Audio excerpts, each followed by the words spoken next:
모든 성경은 하나님의 감동으로 된 것으로 교훈과 책망과 바르게 함과 의로 교육하기에 유익하니 이는 하나님의 사람으로 온전하게 하며 모든 선한 일을 행할 능력을 갖추게 하려 함이라. 아멘. 아멘. 오늘 3월 1일 3월의 첫날 이곳에 함께 모여 예배드리는 우리 사랑하는 성도님들 위해 하나님의 은총이 함께 하시기를 간절히 원합니다.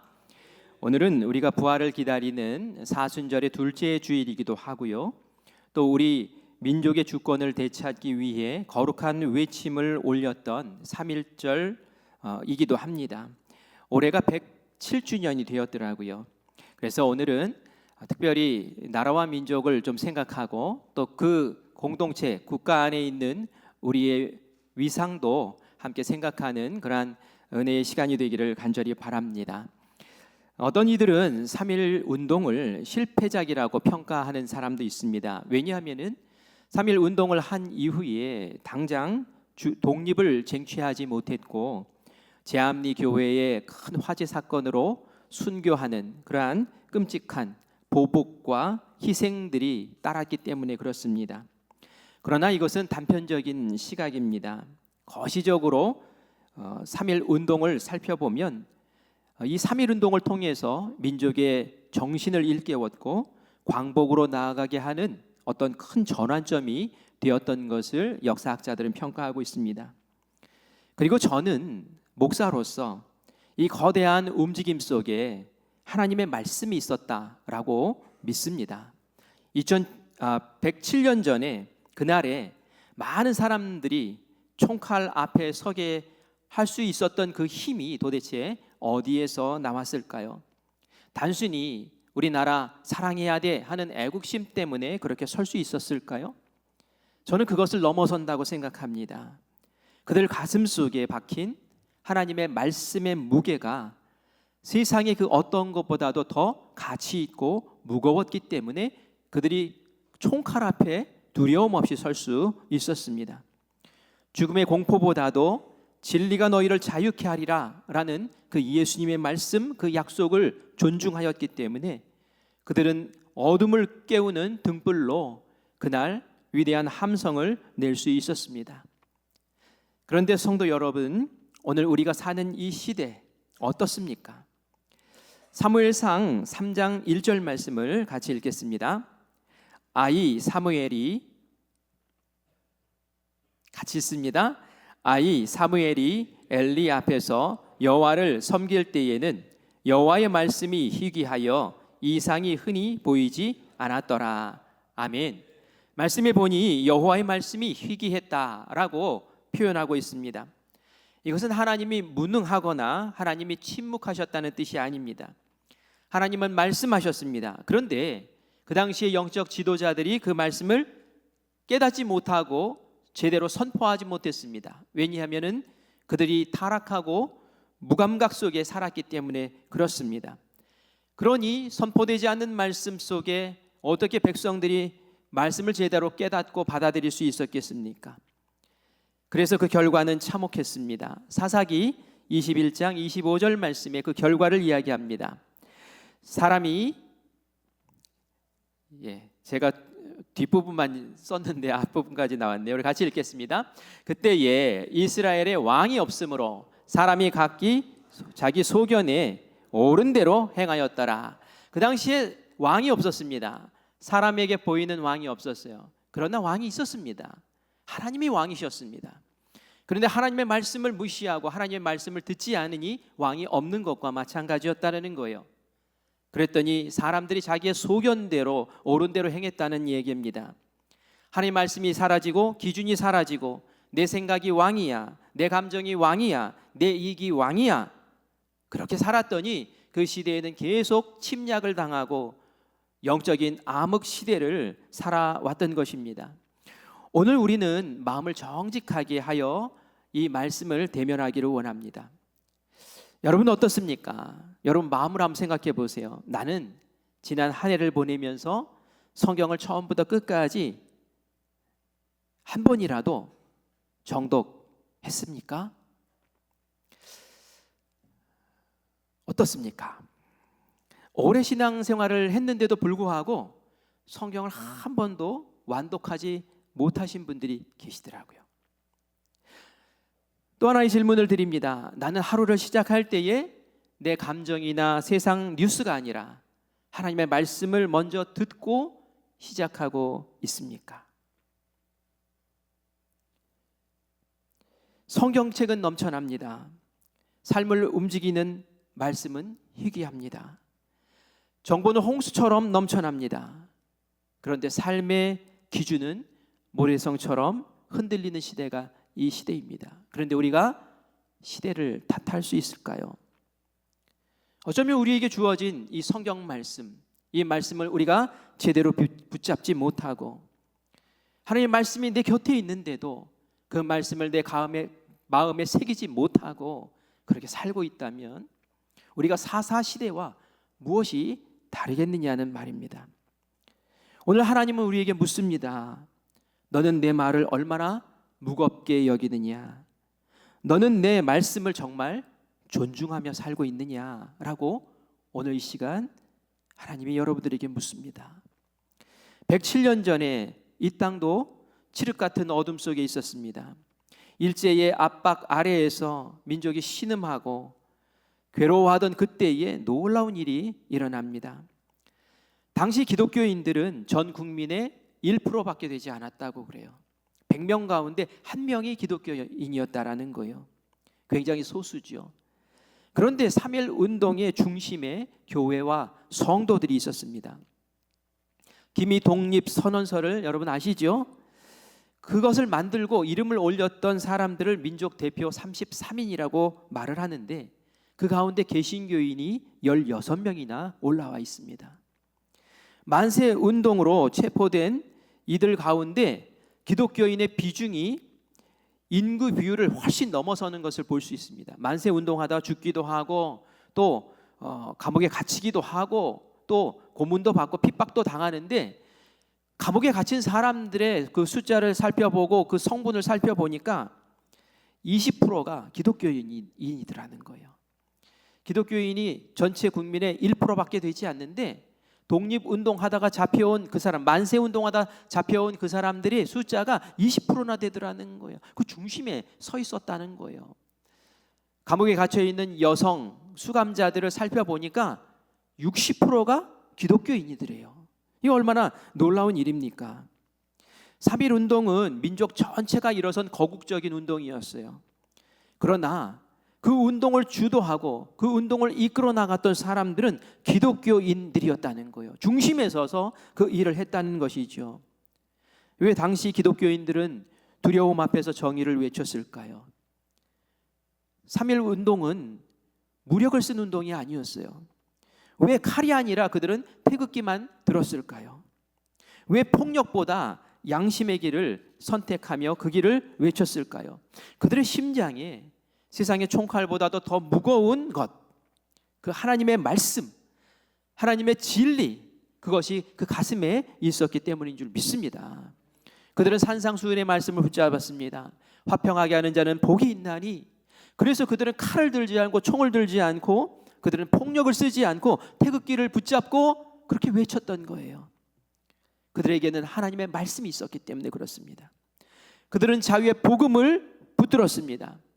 그리스도께서 우리를 자유케 하려고 자유를 주셨으니 라고 갈라디아서 5장 1절 말씀에서 선포하는데 그 말씀을 붙잡은 거예요. 그들은 복음 안에서 존엄을 선택했습니다. 너희는 다 그리스도 예수 안에서 하나다. 사람은 하나님의 형상으로 지음받은 존귀한 자다. 다른 사람이 어떤 다른 사람을 짓밟고 무시하고 억압하는 것이 아니다. 그것은 하나님의 진리에 어긋나는 것이다 라는 말씀을 꽉 붙잡았더니 이들이 가만히 있을 수가 없었던 거예요. 하나님의 말씀이 내 마음을 움직입니다. 내 마음을 뜨겁게 합니다. 이것은 진리의 세상을 사는 것이 아니야. 내가 어떻게 이 아래에서 하나님의 진리를 외면하게 살 수 있겠는가? 하나님의 공의를 붙잡고 이들이 일어섭니다. 그들은 기도합니다.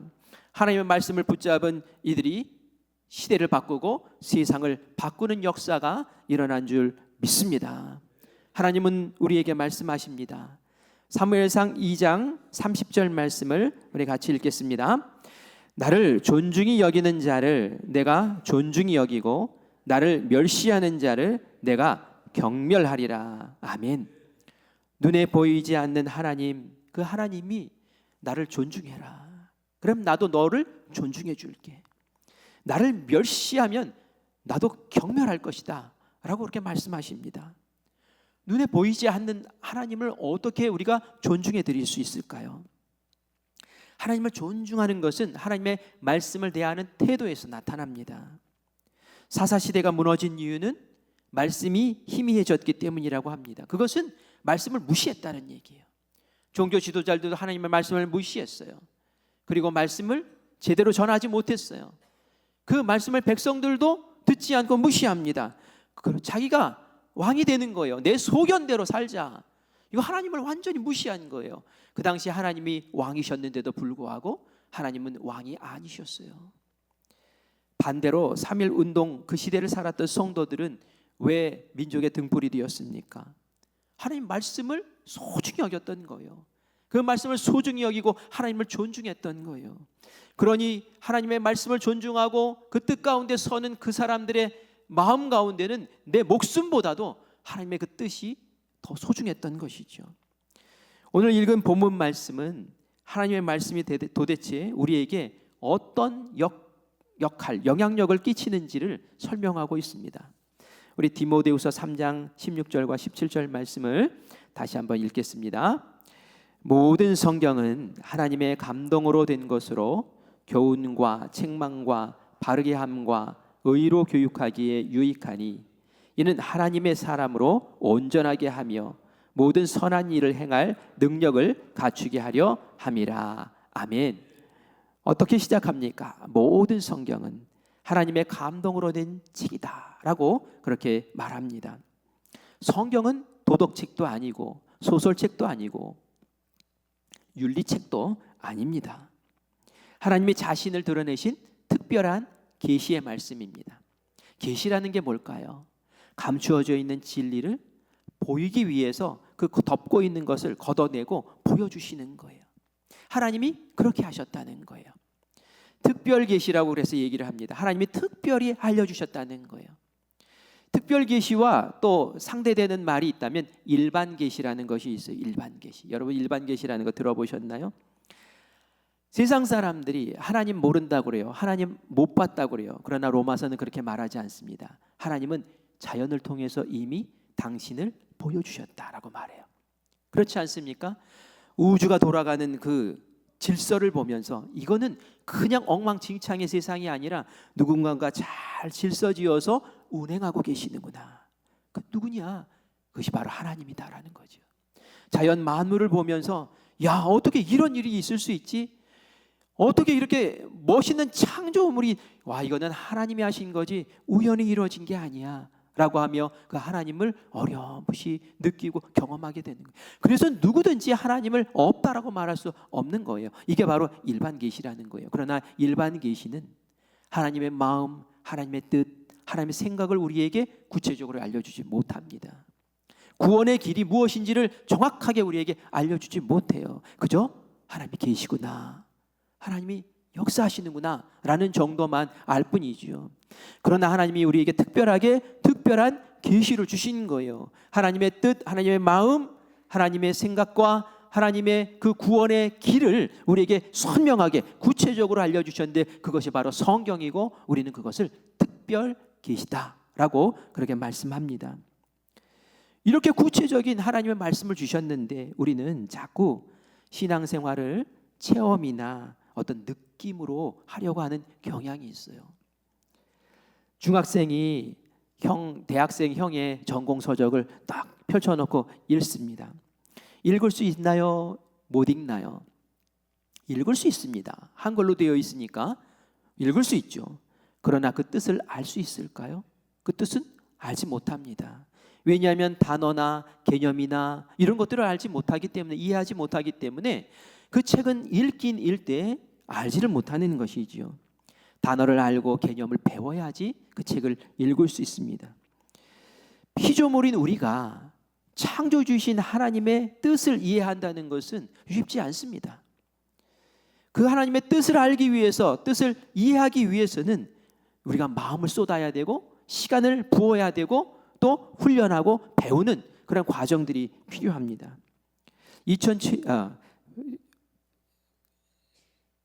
107년 전에 우리 믿음의 선배들은 농한기가 되면은, 그날 농사를 많이 지었잖아요. 농한기가 되면은 며칠치 쌀을 지고 그리고 사경회를 하기 위해서 교회를 찾아갔대요.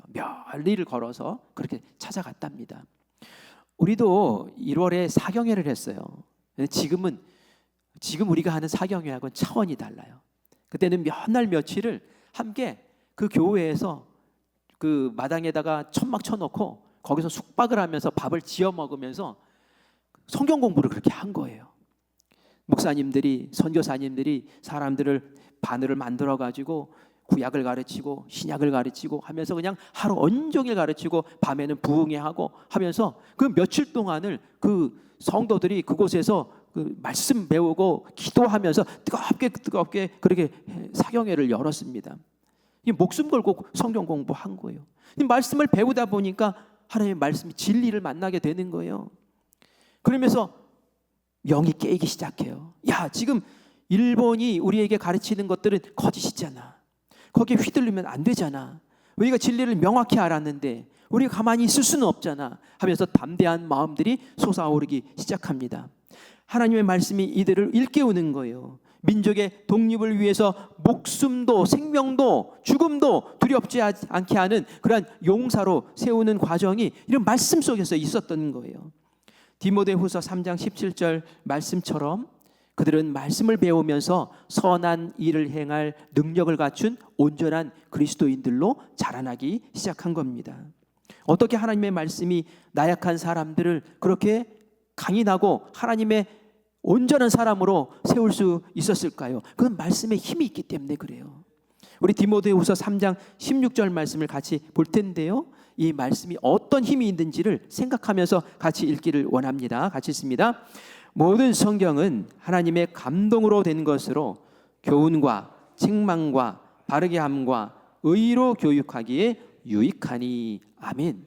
성경 말씀이 나약하고 유약한 사람을 선한 일을 행할 수 있는 온전한 그리스도인으로 만드는데 그냥 되는 것이 아니라 그 말씀이 이런 작용을 하기 때문에 이런 역사가 일어난다는 거예요. 첫 번째가 뭡니까? 교훈과라고 말해요. 교훈이라는 것은 뭐예요? 인생 살면서 이런 길 걸어라 라고 하면서 길을 가르쳐 주는 것을 말합니다. 무엇이 옳은지 무엇이 그른지를 알려주는 거예요. 기준을 삼아주는 거예요. 우리 부모님들도 자녀들에게 교육하잖아요. 너는 이거 해야 돼, 이건 하지 마, 그런 말씀은 안 돼 하면서 길을 알려줘요. 이게 바로 교훈이라는 거예요. 성경은 그렇게 교훈합니다. 3.1운동 당시 우리 선배들이 성경 말씀을 배우면서 사경회를 하면서 그러면서 교훈을 배운 거예요. 우리가 이렇게 사는 게 아니잖아. 하나님의 말씀은 다르잖아. 다른 기준을 붙잡은 거예요. 그게 바로 교훈이라는 것입니다. 그리고 성경은 무엇을 한다고 말합니까? 책망한다고 말해요. 책망. 여러분, 책망이라는 말 들으면 뭐 기분 좋지 않지요. 책망 좋아하는 사람이 어디 있겠습니까? 그러나 말이죠, 책망이라는 것이 굉장히 소중한 겁니다. 제가 일전에 우리 다른 예배 때 설교하면서 그런 얘기를 했어요. 제가 이제 대학생 때 절친이 있었어요. 친한 친구가 있었어요. 같이 버스를 타고 가다가 제 친구가 저에게 그런 얘기를 하는 거예요. 너 내 친구 맞지? 그래, 친구지. 내 절친 맞아? 절친이지. 그러면 나의 단점을 얘기 좀 해줘봐. 이러는 거예요. 단점을 얘기해줘. 근데 저는 그 친구 너무 좋았거든요. 좋은 것만 보이는데 무슨 단점을 말해요. 그래서 넌 단점이 없어. 넌 그냥 다 좋아. 그렇게 얘기를 했더니 그 친구가 고개를 저으면서 그런 얘기예요. 넌 내 친구 아니야 아직. 왜? 네가 정말 내 친구라면 나의 단점까지도 알고 나의 단점까지도 얘기해 줄 수 있어야지 그게 진짜 친구지. 그런 얘기를 하는데 제 마음이 쿵 했어요. 이놈 봐라 이러면서 말이죠. 근데 정말 사랑하고 정말 아끼고 정말 좋아하면 말이죠, 그 사람을 위해서 그 사람이 잘못된 길을 걸 때에 그러면 안 돼. 그 길은 아니잖아. 하고 진심 어린 말을 해줄 수 있어요. 성경이 그런 역할을 한다는 거예요. 그것은 꾸짖고 끝나는 게 아니라 책망을 하면서 그 길은 아니잖아. 그 길 가면 죽어. 그 길 가면 다쳐. 위험해. 그 길은 아니야. 라고 위험을 알려주는 또 다른 사랑의 표현이라는 말이죠. 우리가 기준에서 벗어날 때가 있어요. 그것을 성경이 진단을 해줍니다. 내 이익, 내 감정, 내 본능 앞세우면서 살 때에 말씀이 깨닫게 하시는 거예요. 칼과 같이, 날이 선 검과 같이 그것은 아니잖아 하면서 우리를 날 위에 딱 세우십니다. 우리의 심령의 어두움을 밝히세요. 그래서 이게 아니었구나 라는 것을 깨닫게 하시는 책망의 그런 능력이 말씀 가운데 있는 줄 믿습니다. 여러분들이 말씀 볼 때에 그저 나에게 복 주는 말씀, 내 마음을 위로하는 말씀, 어쩌고저쩌고 잘한다 이런 말씀만 보려고 하지 마세요. 하나님께 기도하세요. 하나님, 오늘 나에게 책망할 것이 있으면 말씀을 통해서 내 마음을 책망해 주세요. 그래서 내가 바른 길 걷게 해주세요 라고 기도하는 사람이야말로 정말 하나님과 가까운 사람이에요. 하나님이 정말 나를 사랑해 주시는 거예요. 말씀으로 나를 책망할 때 말이죠. 그리고 세 번째는 뭡니까? 세 번째는 바르게 함이에요. 바르게 함과 바르게 함. 이 바르게 함은 뭡니까? 이게 헬라 원어로 보면 이런 뜻이 있어요. 어떤 사람이 뼈가 어긋났어요. 어깨가 탈골이 됐어요. 그런데 이것을 이렇게 끼워서 어긋난 것을 맞춰주는 거예요. 이 교정한다는 의미가 있어요. 이 바르게 함이라는 것에는 말이죠. 책망을 통해서 우리가 어디가 어긋났는지, 무엇이 잘못됐는지 성경 말씀이 알려주시죠. 그런데 그것으로 그치지 않고 이 어긋난 것을 다시 한번 끼워 맞춰주면서 정렬해주고 정돈해주고 교정해주는 역할을 하는 것이 성경 말씀이라는 거예요. 그래서 우리의 삶을 반듯하게 만들어주고 뒤틀어졌던 우선순위를 다시 한번 바르게 세워주고 말씀 위에 서서 바른 길 걷게 다시 한번 우리를 교정해 주시는 거죠. 그것이 성경 말씀이 가지고 있는 힘이라는 거예요. 그리고 마지막으로 한 가지 더 말씀드리면 의로 교육하기에 유익하다라고 말씀하고 있어요. 의로 교육하는 건 또 뭘까요? 바르게 잡혔어요. 이제 교정을 받아서 바르게 잡혔어요. 그리고 나서는 이것이 흐트러지지 않게 계속 영적인 훈련을 시키고 영적인 근육을 키워서 이제는 다시 돌아가지 않게, 과거로 돌아가지 않게, 그 잘못됐던 것에도 돌아왔는데 그 잘못된 것으로 다시 돌이키지 않도록 의로 교육하기에 유익한 것이 성경 말씀이라는 거예요. 제가 이 말씀을 읽다가 이렇게 설명하면 우리 성도님들이 조금 더 잘 이해하시겠구나라는 마음이 들었어요. 처음에 우리 자녀들을 키울 때 바른 자세로 앉아, 허리 똑바로 펴, 그리고 이렇게 바른 자세를 알려주죠. 그게 바로 교훈이라는 거예요. 그런데 이 녀석들이 좀 크더니 소파에서 뒹굴고 TV를 보는데 삐딱하게 누워서 이렇게 봐요. 그러더니 어느 날 허리에 통증이 있다고, 허리가 아프다고 얘기를 해요. 병원을 찾았습니다. 그래서 의사가 진단을 해보더니 이거 뼈가 미드러졌다는 거예요. 어긋났다는 거예요. 그게 바로 책망이에요. 바른 자세를 알아요. 책망하는 거예요. 그리고 나서는 물리치료사가 이제 주물러주고 뭐 추나요법을 쓰고 막 웃자구자구 하면서 만들어줬더니 이제는 딱 이게 자리가 잡히면서 통증이 사라져요. 이게 뭡니까? 이게 바로 바르게 함이라는 거예요. 그리고 나서 집에 갈 때 이야기합니다. 이게 다 고친 거 아니라고. 이제부터는 그 딱 허리를 받쳐주는 근육 운동을 계속해서 척추를 반듯하게 세워주고 계속 바른 자세 해야지 앞으로 그런 통증이 없을 거라고 얘기합니다. 그게 뭡니까? 의로 교육하는 거예요. 이해하기 쉽죠? 성경 말씀이 그렇게 해서 사람을 세워주고 그렇게 해서 능력 있게 만들어주고 그렇게 해서 그리스도의 온전한 분량에 이르는, 장성한 분량에 이르는 사람으로 만들어줘서 선한 일을 하게 만들어준다는 거예요. 성도 여러분, 우리가 오늘 말씀을 들으면서 그래 내가 이전에도 교훈을 받았지. 그런데 지금 보니까 내가 좀 삐딱하게 걸어가고 있었네. 1년에 성경 한 번도 일독도 하지도 못하고 내 평생 살아오면서 성경 한 번 제대로 읽지도 못하고 이게 그리스도인인가? 하나님은 말씀을 통해서 나에게 말씀하신다는데 내가 그렇게 1년에 한 번도 성경 완독하지 못하면서 무슨 하나님을 뭐 안다고 말하고 하나님의 음성을 들었다고 말하고 하나님을 사랑한다고 말할 수 있는가? 내가 그게 하나님을 존중하는 건가? 아, 이건 아니구나 하면서 이제 조정을 받는 거예요. 그리고 나서 이제 작정을 하는 거죠. 의로 교육하기에 유익하니 운동을 해야 되는 거예요. 이것을 고쳐 잡고 바르게 세워나갈 운동이 필요하다는 거예요. 저는 그래서 여러분들에게 이 사순절에 여러분들의 영적인 근육을 키우십시오 라는 마음으로 헬스클럽으로 여러분을 초대하고 싶어요. 여러분 운동하셔야 되는 거예요. 이 봄이 되면 운동도 해야 되는데 하면서 막 헬스클럽도 끊고 수영장도 끊고 뭐 운동화도 사고 하면서 준비를 하지 않습니까? 그런데 이 사순절에 그거보다 더 중요한 영적인 근육을 키우는, 그래서 우리를 바르게 잡아주는 그런 헬스클럽을 여러분이 끊으셔야 돼요. 이 107년 전에 우리 선조들이 이 압제 속에서도 그 헬스클럽을 계속 다닌 거예요. 사경회, 또 말씀 열심히 공부하고 모여서 기도하고 하면서 말이죠, 영적인 헬스클럽을 다닌 거예요. 그랬더니 이 사람들이 강건해져 가지고 1%의 사람이 나라를 뒤집고 나라를 움직이고 광복을 이끌어내는 그 과정을 시작하는 도화선을 열었다는 거죠. 우리도 그렇게 돼야 되는 거예요.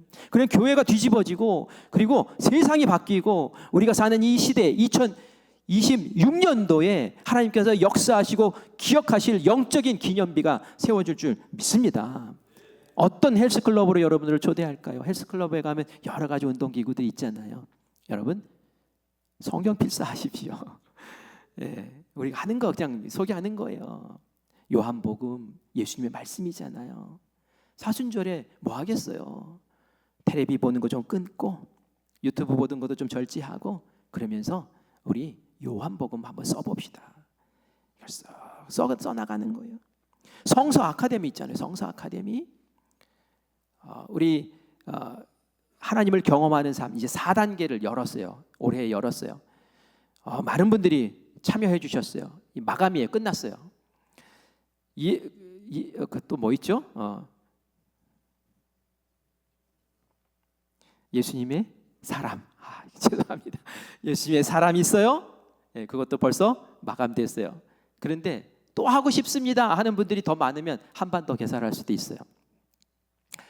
성경이 읽어지네. 이거 성경 가까이 하는 거예요. 그런데 모집 중입니다. 여러분, 운동기구 비어 있어요. 이거 여러분 함께 좀 하셨으면 좋겠어요. 이런 과정을 통해서 우리가 하나님의 은혜를 알아가고 하나님께서 주시는 마음이 뭔지를 깨닫게 되고 나도 그 마음이 동화되어서 하나님의 사람으로 세움받고 선한 일을 감당해내는 그 길을 걸어갈 수 있다라는 말씀입니다. 이 영적 훈련의 6가지 방법을 좀 알려드릴 텐데요. 여러분 다 하고 있는 거예요. 이 가운데 내가 안 하는 게 뭘까? 이거 한번 생각해 보시라고 6가지 이야기를 잠깐 하겠습니다. 말씀 훈련이에요. 말씀 훈련. 듣기요. 듣기. 듣기는 뭡니까? 제가 강단에서 선포하는 이 말씀 듣는 거예요. 쉽죠? 그죠? 앉아서 정신만 차리고 귀만 쫑긋 세우면 됩니다. 그런데 이 듣는 것만 하면은 약해요. 이제 헬스장 가가지고 아령만 들고 이것만 하고 있는 거 똑같아요. 여러분 헬스장 가서 아령만 들고 이것만 하면 되겠어요? 러닝도 하고 유산소 운동도 하고 근육 운동도 하고 골고루 해야 되잖아요. 그 다음에는 읽기를 하셔야 돼요. 읽기. 제가 얘기했던 게 뭐예요? 읽기. 성경 통독 쭉 하는 거예요. 1년에 한 번 내가 읽어보자. 올해는 도전해보자. 아직 도전을 못 하셨습니까? 도전해 보십시오. 그래서 올 한 해 성경 한번 읽어보세요. 내가 그리스도인인데 어떻게 성경을 처음부터 끝까지 한 번도 못 읽었어요. 어떻게 그래 놓고 내가 그리스도인입니다 라고 감히 이야기할 수 있습니까? 도전하십시오. 그래서 성경 일독을 내가 한번 해보겠다. 그러면 숲을 싹 보는 거예요. 전체를 들여다보는 거예요. 하나님의 구속의 역사가 이런 것이었구나. 하나님의 그 계획이 이런 것이었구나 하면서 시야가 확 넓어지면서 하나님을 더 신뢰하게 되는 그러한 은혜가 깃들 줄 믿습니다. 그 다음에는 뭘까요? 묵상하는 거예요. 묵상은 깊이 되새김질하는 거예요. 되새김질. 성경 일독 쭉 읽는 것은 쭉 읽어나가면서 생각을 깊이 할 수 있는 그런 여유가 좀 없기는 해요. 그런데 묵상은 뭐예요? 우리 생명의 삶 정해진 그 본문을 가지고 들여다보고 또 읽어보고 이건 무슨 말씀을 하시는 건가? 하나님의 마음이 무엇이지? 나는 그러면 어떻게 살아야 되지? 이런 것들을 생각하고 되새김질하며 그 말씀 가운데 들어갑니다. 아침에 묵상하면 하나님께서 그날 세미한 음성으로 내가 어떻게 살아야 될지를 알려주세요. 그게 하나님이 말씀이 내 발에 등이 되는 거예요. 그래서 그날 하루의 양식을 내가 먹고 그날 하루를 또 능력 있게 사는 힘이 바로 이 묵상 가운데 있는 줄 믿습니다. 그래서 그것을 하셔야 돼요. 그리고 또 한 가지, 이거 정말 싫어하는 거 하나 있어요. 근데 너무 중요한 거예요. 뭐냐면은 암송이에요. 여러분, 암송 어떻습니까?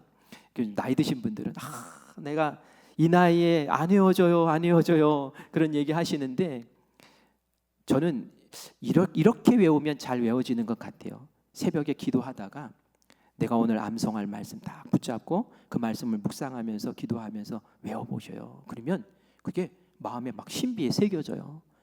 그리고 그 말씀이 필요할 때, 적절할 때 딱 나오는 거예요. 누군가와 얘기할 때에, 성경 펼 수 없을 때에, 위기 상황에 내가 마음 가운데 새겨냈던 그 말씀이 툭 튀어나와가지고 그 말씀이 무기가 되어서 맞서 싸우기도 하고 내 마음을 정돈시켜주기도 하고 승리케 하시는 그러한 강력한 무기가 될 줄 믿습니다. 암송 이걸 외면하지 마시고 암송 붙잡으시기를 간절히 바라요. 그리고 아까도 얘기했던 것처럼 쓰는 거예요. 쓰는 거, 아니 요즘 세상에 이걸 뭘 써? 말로만 해도 막 녹음이 되고 그냥 컴퓨터, 핸드폰이 막 글로 다 이렇게 만들어주는데 뭘 이걸 씁니까? 손목 아프게. 그런데 이 쓰는 게 은혜예요. 여러분들 그 말씀을 쓸 때는 한 5배 정도 그냥 읽는 것보다 느려요. 그렇죠? 읽고 그 다음에 무슨 뜻인지 생각을 하면서 써야 돼요. 안 그러면 정신 놓고 있으면 엉뚱한 걸 쓰든지 뭐 빼먹든지 막 이런단 말이에요. 그러면서 말씀을 묵상하게 되고 말씀을 내 마음 가운데 또 새겨넣게 되는 거예요. 이런 다양한 방법으로 나가는 거죠. 그리고 여러분들에게 더 권하는 것은 연구하는 거예요.